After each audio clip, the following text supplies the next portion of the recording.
ብዙዎች በሚሞቱበት በዚህ አደገኛ የዋልድባ በረሃ የ12 ዓመት ልጅ መንኩሳለች። እናቷ ከአንዴም ሶስቴ ወደ ሌላ ገዳም እንድትሄድላቸው ለምነዋት እንቢ ብላለች። ዛሬ ደግሞ እኛ ልንለምናት ከአዲስ አበባ ድረስ በአካል መተናል። ይህ ገዳም ሰዎች ለመሞት ተዘጋጅተው መከፈኛቸውን ይዘው የሚገቡበት ትልቅ የሰማዕትነት ቦታ ነው። አሞይ ሰላሙን በቃ ልግባ እንግዲህ ከዚህ ወንዝ በኋላ ምግብም ኃጢያትም አይሻገርም። ልቅመሰው ቅመሰው ሐሞትና አይቀርም እንደማ ቅመሰው ይቅርብኝ አባቴ። በዚህ 3 ቀን ውስጥ ካላገኘናት ቀጣዩ ጾም ይጀምራል። ያኔ ለሱባኤ የትኛው ዋሻ ውስጥ እንደምትገባ ማንም አያውቅም። እናቷ ደግሞ ካላገኘናት ሐዘኑን መቋቋም አይችሉም። መነኮሳቱ ገዳሙን በእሳት ያነደዱበት ምክንያትስ ምንድነው? በዚህ ቪዲዮ መጨረሻ ግን በታዳጊዋ ምክንያት ገዳሙ ላይ የነበረውን የሞት ታሪክ የሚያስቀር ተአምር ይከሰታል። እኔ እኮ ማይ ውስጥ 3 ቀን ነው የምቆየው። ቢሆንም ቋርፍ የሚባል ምግብ አለ። ከዛ ውጭ እህል አይሻገርም። እና ይሄን ምን ላድርገው ማይ? እዚሁ ቁጭ አድርገው። ግን ኃጢያትም አይሻገርም ነው ያሉኝ? አዎ ኃጢያት አይሻገርም። እንዴት? እንደ ካባ ወልቆ ነው የሚቀረጽ። እህልም ኃጢያት ጌታችን ብሏታል። እሺ ወይ በልቼው ልሂድ እንዴ? አይ እና ከዚህ ብሻገር እኔ ኃጢያቴ አብሮኛ አይሄድም። እንደ ካባ ወልቆ ነው እዚሁ ላይ የሚቀረጽ። ከፍ አድርገህ በእጅህ ታምር ነው ገዳም ላየ ረድኤት በረከት ገበየ ልጆችህ በገዳም ውስጥ ያሉ የሥጋ ፈውስ አገኛለሁ ብሎ የሚመጣበት አይደለም። ዋልድባ ደዌ ተቀብዬ መከራ ተቀብዬ ክብር አገኛለሁ ተብሎ የሚመጣበት እንደ ካባ ወልቆ ነው እዚሁ ላይ የሚቀረው። ይሄን አስደናቂ በረከት ለማግኘት ግን 3 ሰዓት ተኩል ሙሉ በእግራችን መጓዝ ነበረብን። ያው ዋልድባ ገዳም ሲባል ብዙዎቻችን ከልጅነታችን ጀምሮ እየሰማን እየጓጓን እየተመኘን ያደግንበት ገዳም ነው። በጣም ሩቅ እንደሆነ ይነገራል። ከአዲስ አበባ 895 አካባቢ ኪሎ ሜትር ነው። በረሃ እንደሆነ ይነገራል። የእግር መንገዱ አሁን ከ1 ሰዓት ተኩል እስከ 2 ሰዓት ይፈጃል። በጣም ሩቅ ነው። ወለተ ማርያም መጀመሪያ እዚህ ሳትሆን ሶቃር ነበር እናቷ ይዛ የመጣች። እሺ አቀውና እናቷ ገላ ቱል ቱል ቱል ስትል አይቻታለሁ። እሺ እናቷም ያው ብዙ ጊዜ መጣ ልውሰድሽ ትላታለች። እኔ አልሄድም ነው የምትለው፣ ሸሽጉኝ ነው የምትለው። እርግጥ እማሆይ ወለተ ማርያምን አሳምኖ ከዚህ ገዳም እንዲወጡ ለማድረግ ቀላል እንዳልሆነ እናታቸው ነግረውኛል። ምክንያቱም ከአንዴም 3 ሞክረውት ነበር።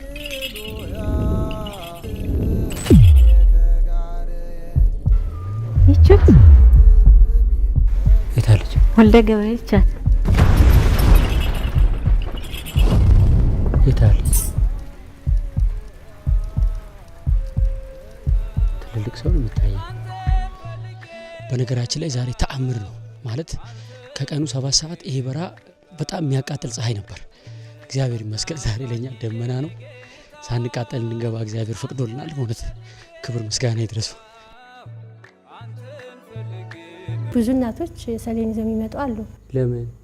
ዳልሻ በተለይ ዋልድባ ዳልሻ በሽታዋ ብዙ ስለሆነ ለብዙ ገዳማት የሰይፍ ቃል ኪዳን ሲሰጠው ይሄ በሰይፉ ፈንታ 44 ደዌ ይሁን ብሎ ተሰጥቶታን ቦታው እና የሚመጡ እናቶች የሞት ቦታ ነው ብለው ሰሌን ይዘው ይመጣሉ።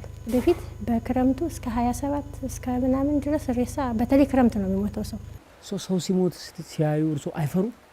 የመጣበት ዓላማ አይደለ እንዴ? ቢሞትም ቅናት ይመስልክሳቸዋል እናቶች። የዋልድባን አፈር አገኘ የመጣበት ዓላማ ተሳካ ብሎ ነው እንጂ የሚያለቅሱት የሱ ሞት አስለቅሰንም። እድለኛ ነው የሚባለው። እድለኛ ነው ታድሎ እኔንም ውሰደኝ እኮ ነው የሚሉ ጥላኛ አትል አስከትለኝ ነው የሚሉ እንጂ ለምን ሞተክብኝ ለምን ፈረጥክብኝ እዚህ ቦታ ይሉ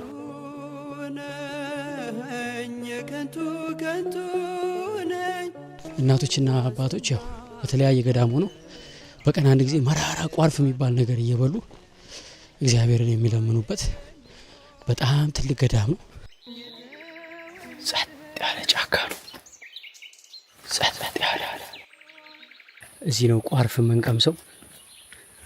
ቋርፍ ምንድነው? ምን ይመስላል? በአይናችን እናየዋለን።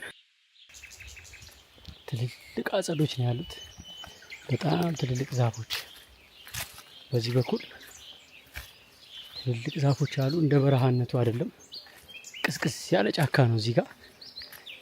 ከዚህ ወጣ ሲባል በጣም እሳት ነው። ህርመት ይዘው ልጆቹ በሙሉ ቋርፍ ነው ዘውትር የሚበሉ የጣመ የላማተን ዮርዳኖስ ጸበል ምግብ ሆነልን። ቋርፍ የሚዘጋጀው ጣበሌ ገመሎ ይባላል። እነሱ ጣበሌ በመጀመሪያ ይቆፈራል። ከተቆፈረ በኋላ ይቀቀላል። ከተቀቀለ ይደርቃል። ከደረቀ በኋላ እንደመጠኑ ጥቃቅን ከሆነ 7 ቀን እዛም 3 ቀን ወፈር ያለ ትላልቅ የተከተፈ ከሆነ እስከ 12 ቀን ይነከራል። ከዛ በኋላ በጎተራ ይገባል። ያ መስቀለቡ ለማህበሩ ይቆፈርም ከመስከረም 12 እስከ ጥቅምት 12 ያው ለቁመተ ስጋ ነው። ብዙም ጉልበት የለውም። መራራ የተደረገው ለምንድን ነው? የክርስቶስ መከራ የዕለተ ዓርቡን ሐሞቱን ለማሰብ አባቶቻችን ቅዱሳን ይህን እየተመገቡ የክርስቶስ መከራ ያስታውሱበት ነበረ። ልቅመሰው እስቲ እኛ ከተማ ላይ ስማችን እንዲታወቅ በጣም እንፈልጋለን።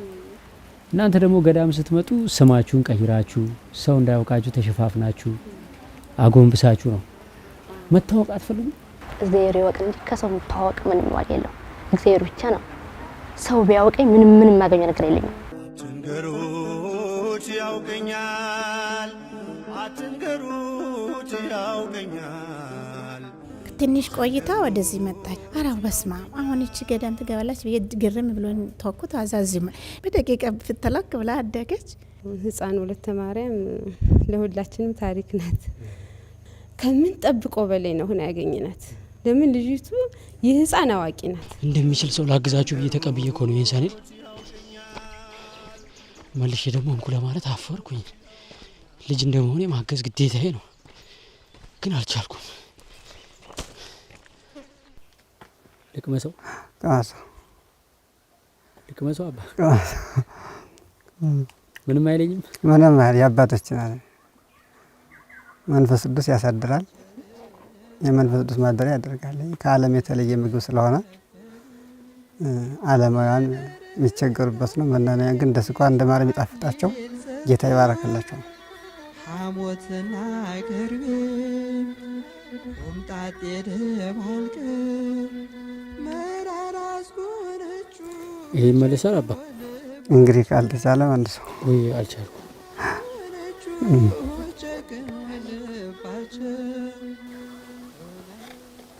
ይህን ደግሞ ቅመሰው። ይቅርብኝ አባቴ። ይሄኛው እንደዚህ የሆነ ይብስ የለ? አዎ ይሄ ይበሳል። ይሄኛው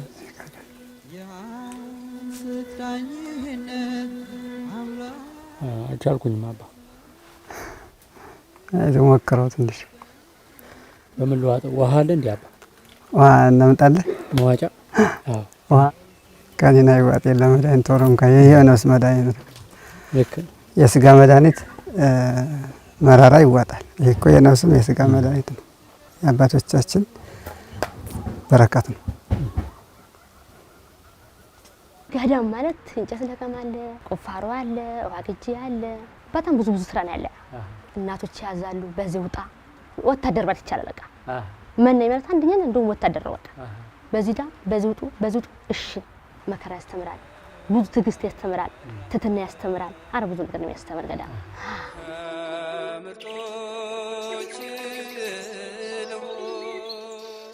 ጸሎት ሰዓት አለው፣ የስራም ሰዓት አለ። እንጨት ለቅመን ከሆነ 3 ሰዓት ከሆነ 12 አቡነ 9 ጸሎተ ማርያም ደግመን ያን እንጨት ተሸክመን ወደ ቤታችን እንዳለን።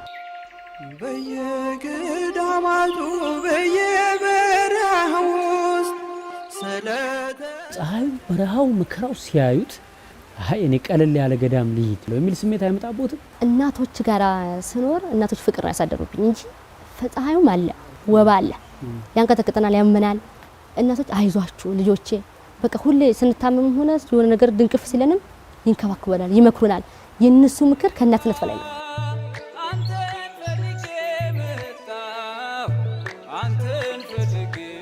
ውበታችንና ጉልበታችን ሲረግፍ ማየት በጣም ያሳስበናል። የእርሱ አሁን ጉልበቱ እየደከመ መሄዱ አያሳስቦትም?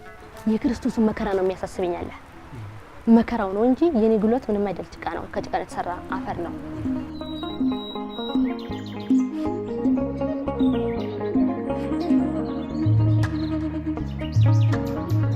ሱባኤ ቤት ተከፍቶ ልንማር እኛ ከላይ ለመድረስ ስንስገበገብ እሷ ግን አጥርታ በቃ እንደ ብልጥ ልጅ በቃ አጥርታ መሄድ ነው የምትፈልገው እና መምህሯ እስከሚያደንቋት ድረስ አሁን መልካ ማርያም፣ ውዳሴ ማርያም፣ ዳዊትን እስከ ግማሽ የተማረች ልጅ ናት። እኛ ምንድነው ማይ ባንክ ላይ የሆነ ብር ካለን ወይ ደግሞ ጥሩ ስራ ከተቀጠርን ነው ደህንነት የሚሰማን። እርሶ ደህንነት የሚሰማውት በምንድነው? በዚች ቦታ ሆኜ መቀበላት መከራት እያንዳንዷ ፀሐዩ በሽታ ሁሉ ለኔ ወስተናዬን ሀብቴም ነው። ሀብቴም የሰጠኝ እግዚአብሔር የሰጠኝ ይችላል። ነገ ምን እበላለሁ ብሎ አይጨነቅም። እግዚአብሔር የሰጠኝ ነው እበላለሁ እንጂ ሰው ባሰበው አይሆንም። የሚመገበን እግዚአብሔር ነው። በገንዘብ የማይገዛ ያገኙት ነገር ምንድነው? ትትና ትዕግስት። ወጣቶች ተስፋ ወደ መቁረጥ ራስን እስከ መጉዳት ድረስ ያስባሉ። ለሰው ልጅ ዋናው ጊዜ ነው። በትምህርት ብቻ አይደለም እንጀራ የሚገኝ ጫማ እየጠረገ አይደለ ሰው ልጅ ዛሬ ስንት ደረጃ ደርሰዋል። ዛሬ ባይደረግልን በእግዚአብሔር አጋዥነት ነገር ሊደረግ ይችላል። ነገም ላይደረግ ይችላል እኮ ጊዜው ጠብቁ። በቃ ጊዜ ያለው ለሁሉ ነገር ጊዜ። ዛሬ ባይሆን እኔ ማስበው ለኔ ያለው ተስፋ በፍጹም መቁረጥ የለባቸው። ይሄ ነው መልእክቴ። ዋልድባ ሲባል ዋሊ ከገነት የመጣች እንጨት ናት። ፍሬዋም ዱባ ዱባ የሚያህል ለቅዱሳን አባቶቻችን የታየችን ኢየሱስ ክርስቶስ ዋልድባን ሲመሰርት ምግብ ልትሆናቸው ከገነት አምጥቶ ያስቀመጣት ዛፍ ናት። ዋልድባ ሲባል 3 ገዳማት ነው ያሉ። ዋልድባ ብረንታን፣ ዋልድባ ዳልሻ፣ ዋልድባ ሰቋር ይባላሉ። በእነዚህ ገዳምም ያሉ መነኮሳት አለባበሳቸውም አመጋገባቸውም ስርዓታቸውም ዘንባቸውም ሁሉም አንድ አይነት ነው። አንድ ማህበር ተብለው ነው የሚያዙት። ገዳሙም አንድ ገዳም ነው የሚባል። በአስተዳደር በ3 ላይ ተከፍለው ይኖራሉ።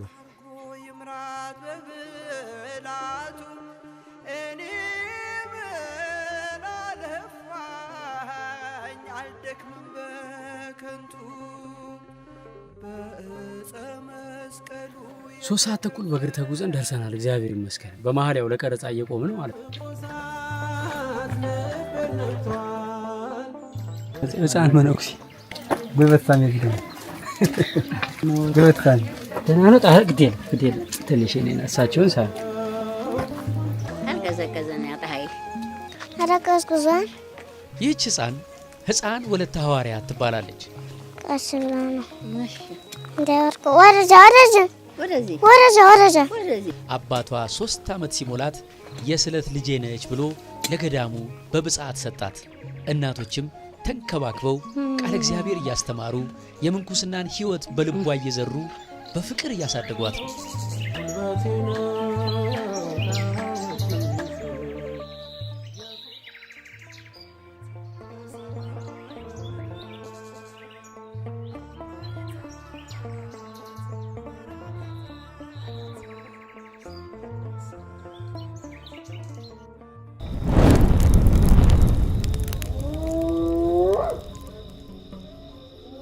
እንግዲህ በዚህ አጭር ጊዜ እማሆይ ወለተ ማርያምን ፈልጎ ማግኘት ከባድ ሊሆን ይችላል። ነገር ግን ከ3 ቀናት በላይ እዚህ ገዳም ላይ መቆየት አልችልም።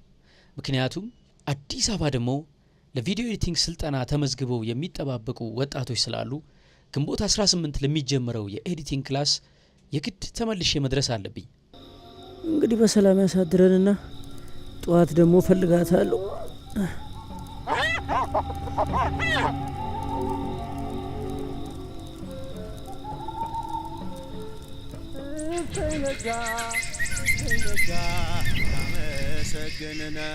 እግዚአብሔር ይመስገን። እንግዲህ የመጀመሪያ ቀን አዳር በሰላም አድረናል። በጧት ማለት ነው። ገና እንደተነሳን እማሆይ ወለተ ማርያምን የት እንዳሉ ስናጠያይቅ ቁፋሮ ሳይሄዱ አይቀሩም ተብሏል። ስለዚህ ቀጥታ ቁፋሮ ወደሚቀፈርበት ቦታ ነው የምንሄደው። እንግዲህ ስራ ላይ ቢሆኑም ወደ ዳር ወስደን ጥላ ላይ በደንብ አውርተን ለማሳመን የተቻለንን ሁሉ እናደርጋለን። እንደምን አደሩ እማሆይ? እግዚአብሔር ይመስገን። እግዚአብሔር ይመስገን። ይሄ ዛሪማ ወንዝ ነው። ጠረኳ ክረምት ታዲያ እንዴት ነው የምታልፉት? በዚህ ጋር ክረምት እንሻገራለን። በጣም ወደም አለ መዞሪያ የተሰወሩ ቅዱሳን እዚህ ቦታ ላይ አሉ ይባላል። አርማደጋ እኮ እንዳለ ወልደ ገብርኤል እንዳለ ቅዱሳን ነው። እኛ ብዙ ስለማናያቸው ነው እንጂ ለሚያያቸው እኮ ያያቸዋል። ብዙ አሉበት አይደለ? ስውራን አባቶች ሞልተዋል። አርማደጋ ውስጥ አርማደጋ የት ነው? እህል ከማይበቅልበት ቦታ ደረስን መሰል። እንዴ ኧረ በመድኃኒዓለም በስመ አብ ወወልድ ወመንፈስ ቅዱስ አይወድቁም እንዴ? እንደዚህ ሊሆን ነው። በሬ አይገባም። መሬቱ ገደል ነው ቦታው እንዳለ ያንን ቆፍረን እንግዲህ እህልም የሚበቅል እዛ ላይ መውጣት እችላለሁ ብላችሁ አይሆንልም። ታርቃል ግን እስቲ ሞክር እንደና ይሄንን መቼም ሰው ያወጣው በየት ነው የወጡት እነሱ? እነሱማ ችግር የለባቸው ቀጥታ ገደል ነው የሚወጡት። እኛ ግን ዳር ለዳር ነች። ይሄ ላይ ሰው ይወጣል አይወድቅም ወደታች። እህሉ ራሱ እንደ ሲያር የምናጭደው ምን ሰበስብን በዚህ ተራራ ነው የምትዘሩት። እዚህ ተራራ ላይ ነው ለመውጫ ነው። ለመውጫ እንኳን ያስፈልገኛል ግን ይለማላችሁ። አማራጭ የለም። ጎርፍ ሲኖር ይወስደዋል።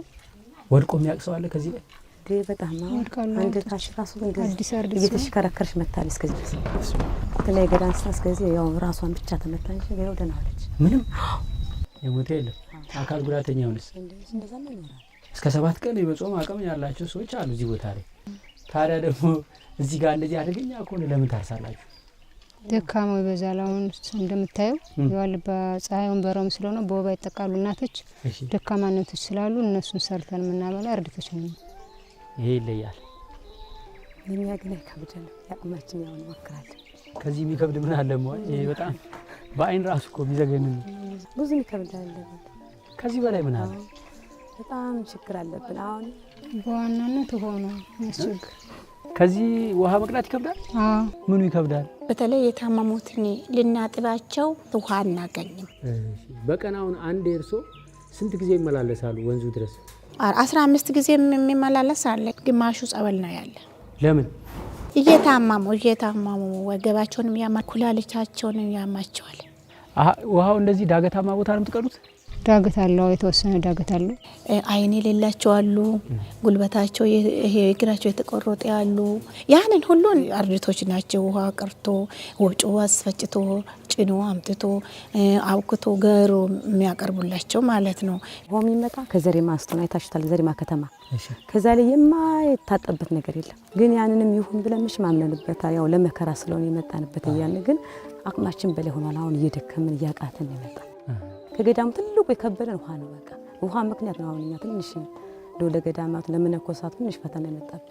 እንደዛም ሆኖ ግን ንጹህ አይደለም አይደል የሚቀዳው ውሃማ። ይሄ አሁን ከላይ ብዙ ምናምን በቃ የሞተውን ነገር ሁላ ይጥሉበታል። ያንን ጥርግ ወደኛ ያመጣዋል። ዙሮ ዙሮ እኛ እግዚአብሔር ይናምነን ያው እንጠጣለን፣ ይጥመናል ብቻ ግንስ እንጂ እንደዛም ሆኖ በገባልን ኢየሱስ ችግር የለም። እግዚአብሔር ያውቃል። ለምን እናንተ በማጣሪያ እያጠራችሁ አጠጡ? አቅማችን ምንም አልቻለም። እንዴት? እርካሽ እኮ ነው ማጣሪያ። እንደ ዱቄት ብንምትደረግ እንደዛም ቢሆን ያመጣንበት በወገባች ተሸክመን ነው የሚደረግ እንጂ እዛ ማምጣት እዛ ማወሰድ አንችልም። እንደዚህ ያመላለስ ወንዙን አታጣሩት። አናጣራም። ተቀርቶ መጥቶ ነው የሚጣሩት። ምንጭ ከሆድ ይፈልቃል፣ ሰማርያ ወርዶ አማን ይቀዳል። በልብ የፈሰስ ነፍስ የምታረካ ቅዳልን ኢየሱስ ጓዳችንን እንካ ለስንቱ እንጀራ። ታዲያ ጤና እንዴት ይሆናል? ይሁን መጣላ በመጣላል ወንፊት አይደረግለትም። ወንፊት ማጣሪያ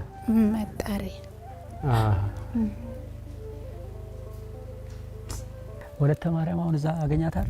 አለች አለች። እሺ ነው እስቲ እንደው እኔ ስለማላቃት እሺ እንዲያሳዩ ይችላሉ። እርሶ መውጣት ይሄ እሺ ምንም ችግር የለም። ታይፎይድ፣ አሜባ፣ ነቀርሳ አለ፣ በተለይ ክንታሮት አለ፣ የወለድ በሽታዎች አሉ። ያው መግለጽ የሚከብድም የሚያሳቅቅም በሽታ አለ። እንሙት አንታከም የሚሉ እህቶችም እናቶችም አሉ። በተለይ ግን አዲስ መናንያን ሳያገለግሉ ተኝተው ሲቀሩ ይሳቀቃሉ። እቺ ግን ወለተ ማርያም የምትባለው ልጅ በስንት አመቷ ነው እዚህ የመጣችው? ህፃን እያለች ከ12 በታች ትንሽ እያለች የመጣች ህፃን ነኝ ለማለት ስለሚከብድ እድሜ ጨምሮ ይናገራሉ።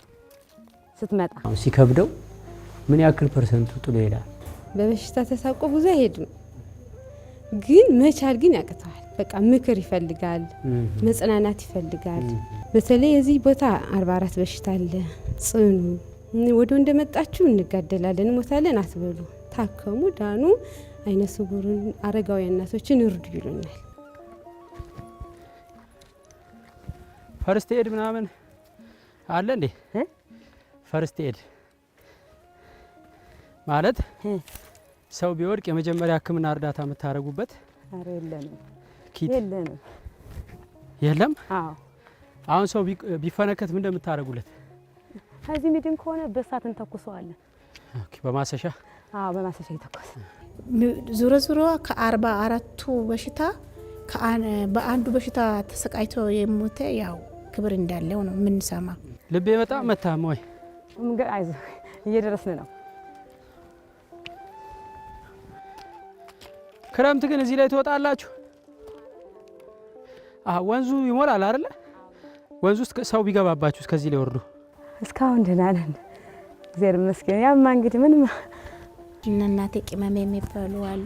ሆዳቸው እንደ በርሜል አብጦ እንደዚህ እርጉስ መስሎ ከዛም ሆነ ነው ብዬ ስጠይቃቸው እናቶች ሆብጮ በእጃችን ነበረ ስንፈጭ ነበረውና እባቡ ከወጮ ስር ቁጭ ብሎ ነክሷቸው ሆዳቸው ውስጥ ሰርቶ ከዛ ወይ አይወጣ ሲሰቃዩ ከዛም በኋላ እግራቸው እስከማባጥ ድረስ ሄደ። ከዛም በኋላ አረፉ።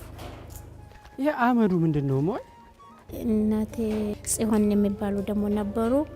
እሳቸውም እንደዛው ሆዳቸው አብጦ ይሄ ፀሐይ እንደምታዩት እያያችሁት ነው።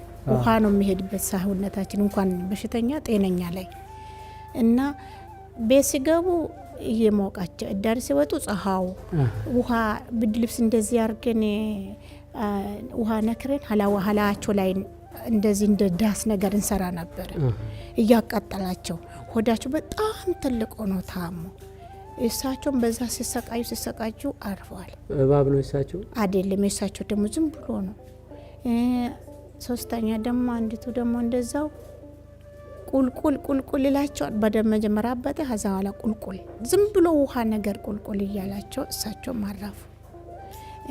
እንቅጥቅጥ አለ፣ ቁልቁል አለ፣ ሆድ ቁርጠት አለ፣ ራስ ምታት እንደዚህ ሆኖ ራሱ ደክመን እህል ባገኘን እህል አናገኝም። እንደተደፍቶ ተረከመው ራሱ እህሉ እንደዚህ ሽንት ይላል ይታጠባል። ወደ ታጠባል። ዘሩን ዝናብ ያጥበዋል። አዎ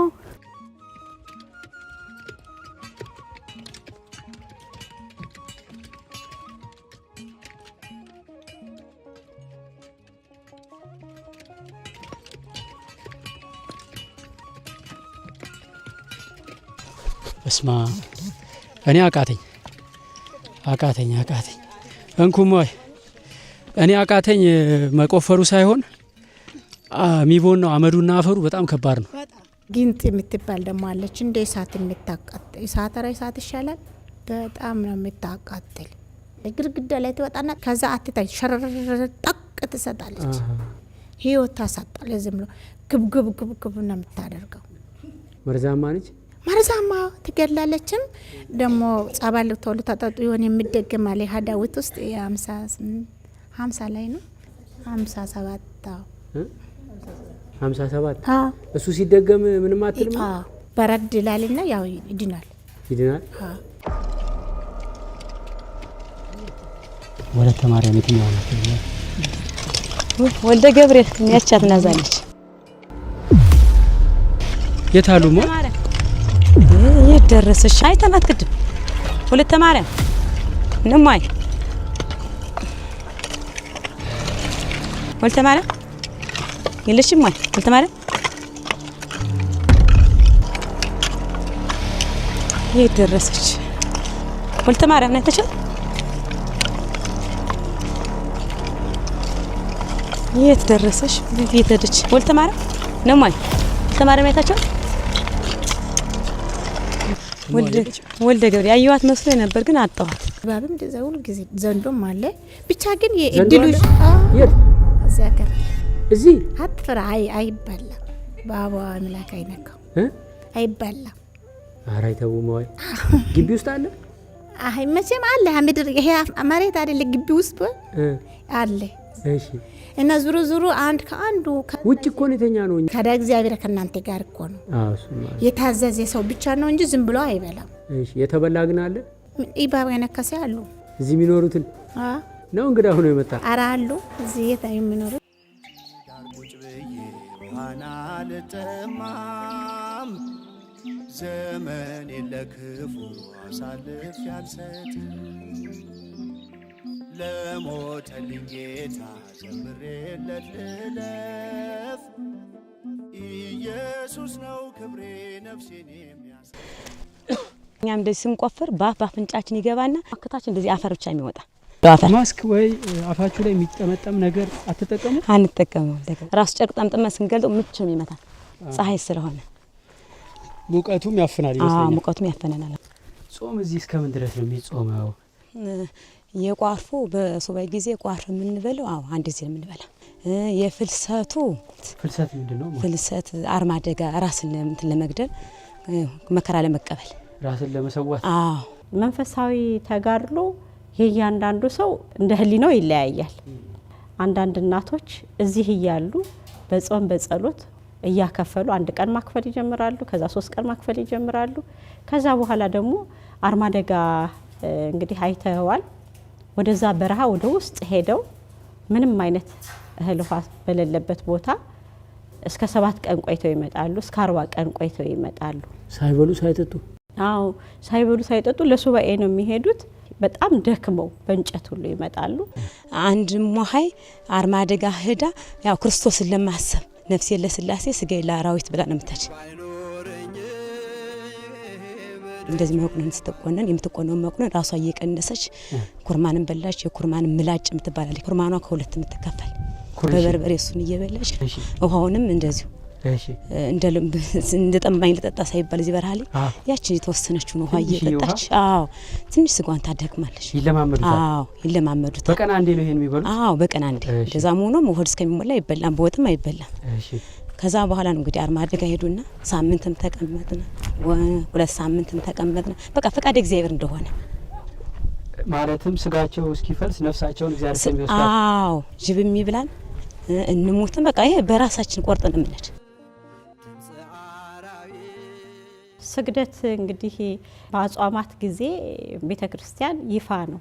ውዳሴ ከንቱ የሚሆን ነገር የለው። ሁሉ በየደረጃው ይሰግዳል። ከዛ ውጭ ግን አብዝተው ሰርተው ይሄንን ያህል ይሰግዳሉ እንዳይባሉ በየበዓታቸው ሲሆን በጣም ፈተና ሆነ። የኛ ምንድነው ከአንድ ቤት 3 4 5 6 ሲሆን ይሄ በጣም ይፈትናል። ምክንያቱም ለየብቻው ገድሉን ለመጋደል አያመችም። ለመጀመሪያ ጊዜ ማለት ነው በህይወቴ እውነታው መጋፈጥ ፈራው። ሃርድሺፑን፣ ፀሐዩን፣ በረሃውን ምናምን ሌላ ጊዜ ደስ ነበር የሚለኝ ቀረጻ ላይ ይሁን ለየት ያለ ነገር ሳገኝ በቃ ኢንጆይ ነው። እሰይ እግራቸው ጭራሽ በባዶ እግር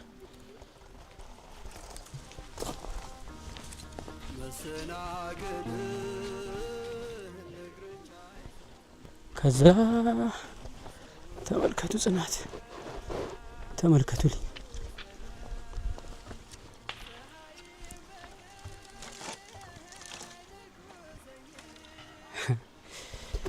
ታዲያ መንግስተ ሰማያት እኛ እየቀለድን እንዲህ ነው እንግዲህ የእግዚአብሔር መንግስት ለማግኘት። እኔ አሁን የዋልድባን በረከት እኔ መናገር አልችልም። ገዳሙን ያቋቋመው ጌታችን ኢየሱስ መድኃኔ ዓለም ነው። በዚህ ገዳም የተቀበረ እንዳይወቀስ እንዳይከሰስ ብሎ ቃል ኪዳን ሰጥቷቸዋል። ሙተህ ቅመሰው ይላሉ። የሚታወቅ ክብሩን ለተቀበለው ሰው ነው እንጂ ይሄ ነው ተብሎ አይደለም። በተለይ አቡነ ሳሙኤል ከዚህ ቦታ ላይ 70 ዓመት ሲኖሩ እህልም ሳይቀምሱ ልብስም ሳይለብሱ ብዙውን ጊዜ አሳልፈዋል። ስቶቭ ነው አሁን እግሬ ጫማዬ ማለት ውስጥ ጥላ ላይ ነው ያሉት። ስቶቭ ላይ ነው አሁን የቆምኩት። እግሬ ቀዝቃዛ ቢሆን ኖሮ ሲል ሰሙት ነበረ። እግሬም ስለሞቀ በቃ ኦሬዲ አሁን አንድ ቆዳ የእግሬ ውስጥ እግሬ ቆዳ አንድ ቆዳ የለም። አሁን ይሄ የቆመ ተራራ ማንም ሰው መሬት ነው ዘራበታለሁ ብሎ አያስብም። መሬት የለኝም ብሎ ነው የሚጨነቀው። ዙሮ ዙሮ አንዱ ትልቁ ነገር ውሃ ነው። እኔ ራሴ የሚያስበው ውሃ ካለ እነዛ አረጋውያንን የሚሰቃዩት አርድቱ ውሃ ቅጂ ወገቡ መቆመጦ ይቀንስላቸዋል። ውሃ ከወንዙ ስጭኝና እግሬን ትንሽ ላገዝግዘው ወይስ ይቅርብ? ይጎዳኛል? አጸግብሮቱ ሲካሄድ መላልጦ ቢጥልኝስ? ሰውንም አሰለቸ ነው በጣም እየተሰማን ነው እንጂ ለማና ለኛ ማይፈቀድም ነበር። እዚህ ገዳም ላይ ከፈውስ ጋር በተገናኘ ያሉት ነገሮች ምንድናቸው? የስጋ ፈውስ አገኛለሁ ብሎ የሚመጣበት አይደለም። ዋልድባ ደዌ ተቀብዬ መከራ ተቀብዬ ክብር አገኛለሁ ተብሎ የሚመጣበት ነው። እሳት ሲቃጠል ትቀርጻላችሁ ብለዋል። ይሄ ሙቀት አንሶ ሌላ እሳት አለ ማለት ነው። ከዚህ ሌላ ይሄ የመጨረሻው እሳት አይደለም እንዴ?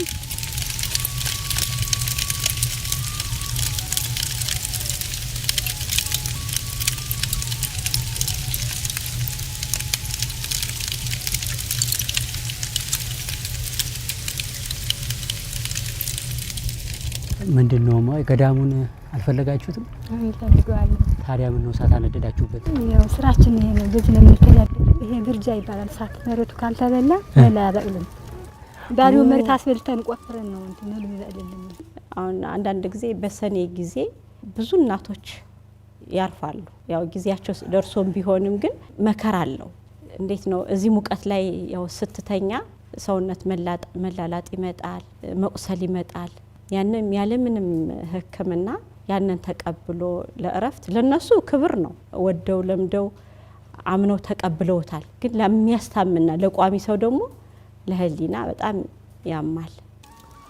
ለመዝራት ነው? አዎ እህል ለመዝራት ነው። ካልተበላ መሬቱ እህል አያበቅልም። ጭንጫ ስለሆነ አፈር ስለሌለው እንዴ። ይሄ የማየው እኮ የቆመ ተራራ ነው። እዚህ ላይ እህል ይበቅላል እንዴ? አዎ ይሄ አሁን እሳት የበለው ቆንጆ ነው የሚያበቅልን ራሱ። ቅድም የቆፈረን እንኳን ተበላ ነው። እማዬ ግን እናንተ ነው ያቃጥላችሁ? አይበናል፣ ለምደናል። እኛ ስራችን ስለሆነ ያቃጥለናል። ግን ወይ ጥላ በረድ ሲላችሁ ብታነዱ አይሻልም? አሁን ጠራራ ይበላልን ደግሞ ፀሐይ ሲሆን ነው።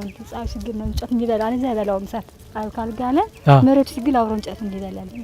እሺ እማዬ፣ እሺ እንግዲህ እግዚአብሔር እንዲረዳን እኛንም እንዲያስበን ጸልዩልን። እህታችን እናንተ ጋር ትሆን። አሜን አሜን እማዬ አሜን። እሺ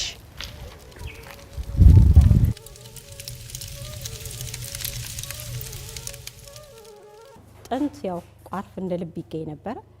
አሁን በቅርብ ቋርፍ ማግኘት አይቻልም። ቋርፍንም ለማግኘት የግዴታ ውሃ ያስፈልጋል። የደከሙ እናቶችም ሲኖሩ ያው እንዲያገግሙ እህል ያስፈልጋል።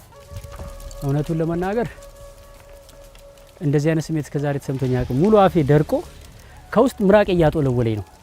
ልክ ይሆናል አይደል? የማይሆን ነገር እንደጠጣ ሰው ምራቄ ራሱ የማይሆን ነገር ሆኗል አሁን በሰዓቱ ላይ በሙቀቱ ላይ ሰዓቱ እኔ ሰውነቴ አልቻለም። ልጅቷንም ሳላገኝ የመጣውበትን አላማ ሳላሳካ ጉድ እንዳልሆን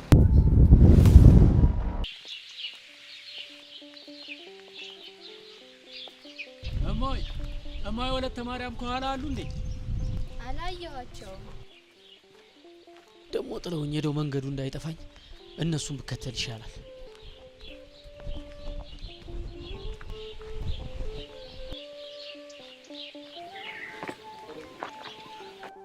ወይ ሆን ብለው እየሸሹኝ እንደሆነ ገብቶኛል። አሁን የቀረኝ አንድ ቻንስ ውሃ ሲቀዱ መያዝ ነው። የተሸከሙት አርድእቶች ተራራ ሲቆፍሩ ብለው እንጨት ተሸክመው መጥተው ምንም አላላባቸው።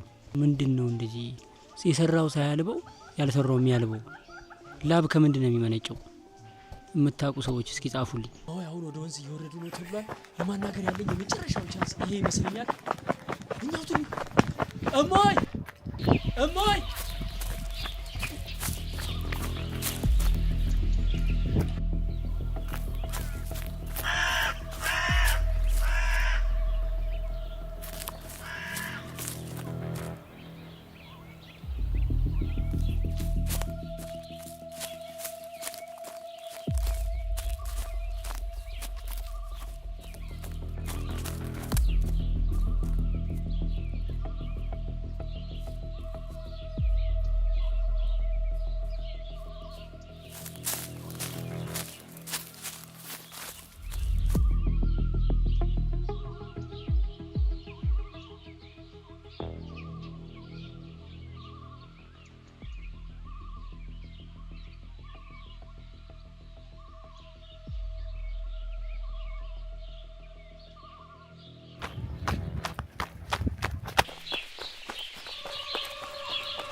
እማዬ አቤት። እስማ ማራሯጡኝ እኮ እንዴ ስጠራሁት አልሰሙኝም? እስማ እንዴ እማዬ ኧረ ቆይ ምን ነው ሊጠጡ ነው እንዴ? ይሄንን ምን ነው ይሄ ቆሽሸው አይደለም እንዴ? እኔ ከከተማ ያመጣሁት አለ ሰጥቶታለሁ። እማዬ ይሄንን ጠጣ። ኧረ ይቅርቦት ግድ የለዎትም። ይሄ ስንት ውሃ ወለድ በሽታ አለ። ይኸውልዎት እማዬ እኔ የመጣሁት ያው የእናቱን አደራና መልእክት ይዤ ነው። እማዬ ኧረ እማዬ ኧረ አንዴ ያናግሩኝ። ኧረ አንድ ጊዜ አዳምጡኝ እማዬ፣ ምን አለ ቢያዳምጡኝ እማዬ። በስንክሳር የምናነበውን በትምህርት የምንሰማውን የአባቶቻችንን ፍጹም ተጋድሎ እዚህ ቦታ ላይ በአባቶችም በእናቶችም ሕይወት በአካል አየ ነው።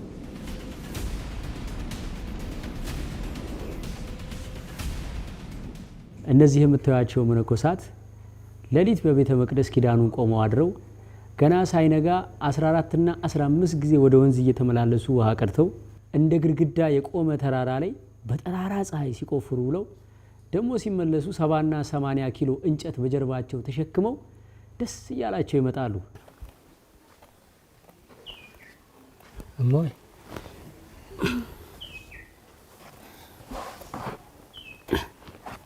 ደህና ዋሉ እማዬ? እግዚአብሔር ይመስገን። ይቅርታ በጣም እኔ በሰላም የኖሩበት ገዳም ገብቼ እንደዚህ ማስቸገር እንደዚህ መረበሽ የለብኝም። በቅድሚያ በእውነት የተሰማኝን አድናቆት ክብር መግለጽ ፈልጋለሁ። እንደርሶ በ12 ዓመት ገና ታዳጊ ሆኖ ጊዜን እድሜን ህይወቴን ሁሉ ለክርስቶስ ሰጥቼ እኖራለሁ ማለት በጣም መታደል ነው።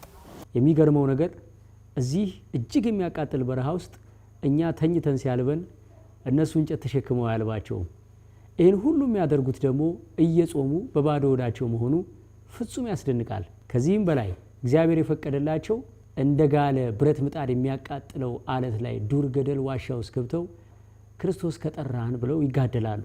ግን ምንድነው የእናቶ ጥያቄ ገዳሙን ትተው ይውጡ ወይም ዓለማዊ ይሁኑ ሳይሆን እኔ ያለሁበት ገዳም ይምጡና ከኔ ጋር ይኖሩ ነውና ደግሞ ከእናት ተለይቶ ህይወት እኔ እንዴት እንደሆነም አልገባኝም።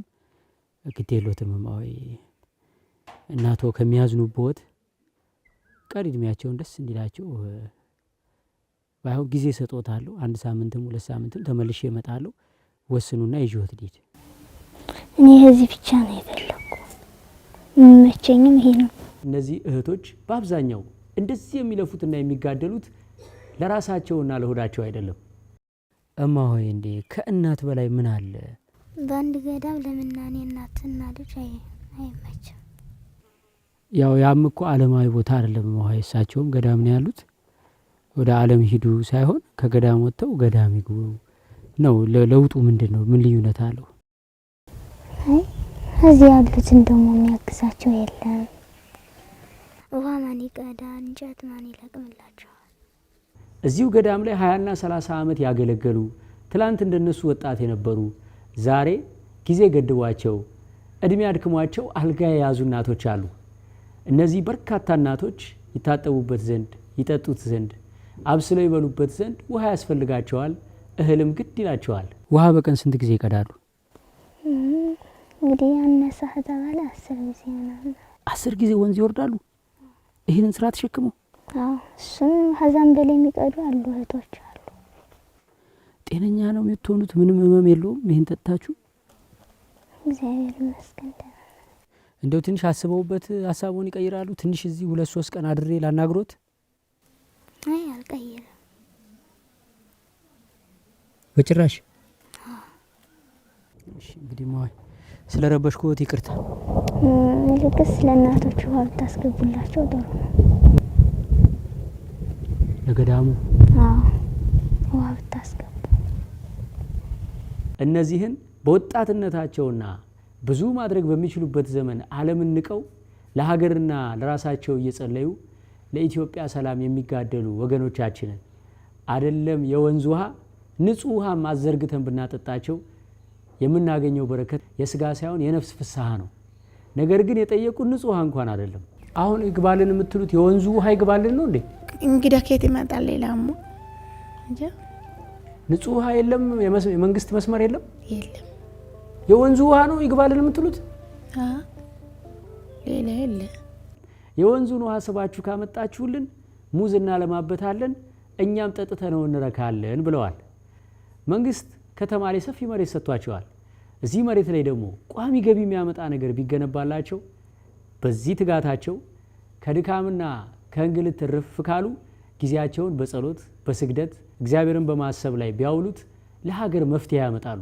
በተጠናው ቡድን የወሰደው መፍትሄ ምንድነው? የመጀመሪያው ውሃውን በፓምፕ ገፍቶ ሪዘርቬር ሰርቶ ውሃውን እያከሙ በግራቪቲ እንዲደርሳቸው ማድረግ ነው። ስለዚህ እሱን ለማድረግ የቅየሳ ስራው እና አጠቃላይ ጥናቱ ተጠንቶ ቀርቦ ነበር። ቢያንስ የመስኖ ልማትን በዛው አብሮ ቢሰራላቸው በሚል ጥናቱን አጥንተናል ማለት ነው። መብራት ወደዚህ የመግባት እድሉ በጣም ዜሮ ስለሆነ ከነዳጅ ይልቅ ሶላር ፓምፕን እንዳንድ ኃይል ምንጭ መጠቀም ነው የታሰበው ማለት ነው። ከዛ በኋላ ደግሞ ራሱን የቻለ ፓምፕ ይኖረዋል ማለት ነው። በየትኛውም ሀገር ገንዘብና በቴሌብር ስክሪኑ ላይ የምታዩትን ባርኮድ ወይም ቪዲዮ ስር የተቀመጠውን ሊንክ በመጫን በወገን ፈንድ ድጋፋችንን አሁን መጀመር እንችላለን። በኢትዮጵያ ንግድ ባንክ ደግሞ በ1076 70 48 57 6 ዋልድባ ዳህልሻ ኪዳነ ምሕረት ማኅበረ ደናግል ገዳም በሚል አካውንት ድጋፋችን ይቀጥል።